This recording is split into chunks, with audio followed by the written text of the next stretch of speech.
ये कहानी मैं तब तक नहीं बता सकता था जब तक मेरी माँ अभी जिंदा थी। बात 1995 की है। मेरे 15 का होने में अभी एक हफ्ता बाकी था, सर्दियों के दिन थे। मेरी बहन एक सुबह कॉलेज के लिए निकली और फिर वो वापस घर नहीं आई। तब सेल फोन वगैरह नहीं हुआ करते थे।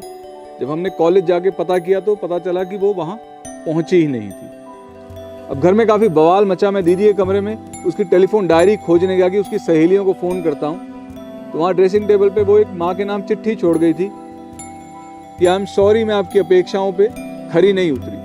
पिताजी के नाम एक नोट था कि भाई अगर आपने माँ का ध्यान ठीक से रखा होता तो शायद नौबत यहाँ तक नहीं आती। मेरे लिए लिखा था कि भाई तू तो लड़का है, तेरे लिए थोड़ा आसान है दुनिया के साथ निभाना।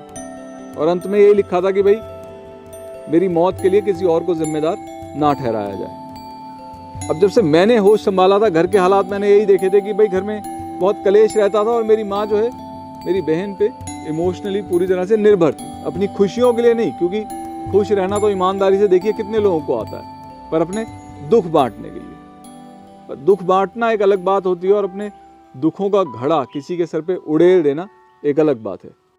मेरा बचपन अभी तक भी कोई खासा अच्छा नहीं बीत रहा था, पर आने वाले साल तो और मुश्किल हो गए। अब जब भी घरों में कोई ऐसा इशू होता है ना, तो ऐसा नहीं है कि लोग एक दूसरे की सपोर्ट में इकट्ठे हो जाते हैं, बल्कि जो तनाव है, गुस्सा है, वो एक दूसरे पे ही निकलता है। पिताजी को भी बहुत जिल्लत उठानी पड़ी। मेरी जो दीदी है वो मेरी माँ की पिछली शादी से थी।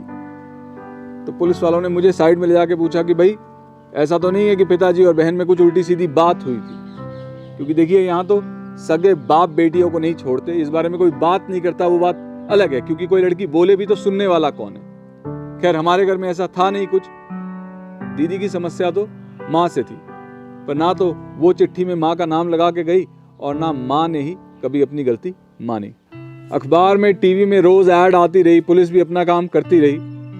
दिन निकलते रहे, जब भी फोन की घंटी बजती मैं लपक के जाता कि शायद कोई खबर आई हो, पर कभी कोई खबर आई नहीं। पुलिस वाले कभी भी किसी रेल की पटरी से, नदी नाले से, किसी जंगल से किसी जवान लड़की की लाश निकालते थे जो लावारिस होती थी, तो पिताजी को शिनाख्त के लिए बुलाया जाता था।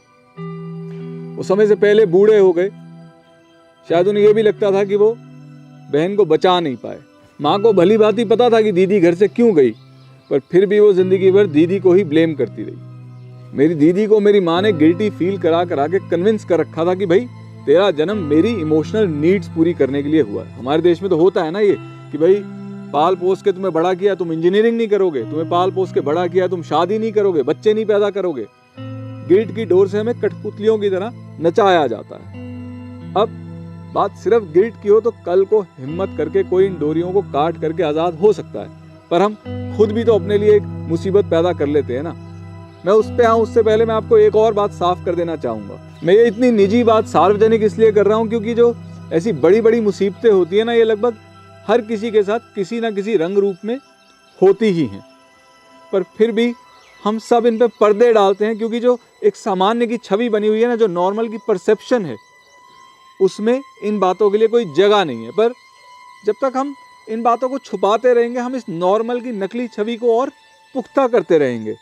मुझे लगता है कहीं पे हम सभी की नैतिक जिम्मेदारी बनती है इन सब बातों के बारे में बात करने की, खासकर उन लोगों की जो पॉपुलर हैं, जिनकी लाखों लोग बात सुनते हैं, जिनका जीवन सार्वजनिक है। नहीं तो आप एक अपनी नकली परफेक्ट जिंदगी के बारे में बात कर करके लोगों को उनकी एक असल जिंदगी के बारे में कहीं ना कहीं बुरा महसूस कराते हैं। तो खैर हम बात गिल्ट की कर रहे थे। अब जो घर वाले हमें गिल्टी फील करा के वो चीज़ें कराते हैं जिन्हें हम करना चाहते नहीं ना, तो उस घुटन से बचने के लिए कहीं ना कहीं हम अपने आप को कन्विंस कर लेते हैं कि नहीं नहीं, ये मैं खुद से करना चाहता हूँ।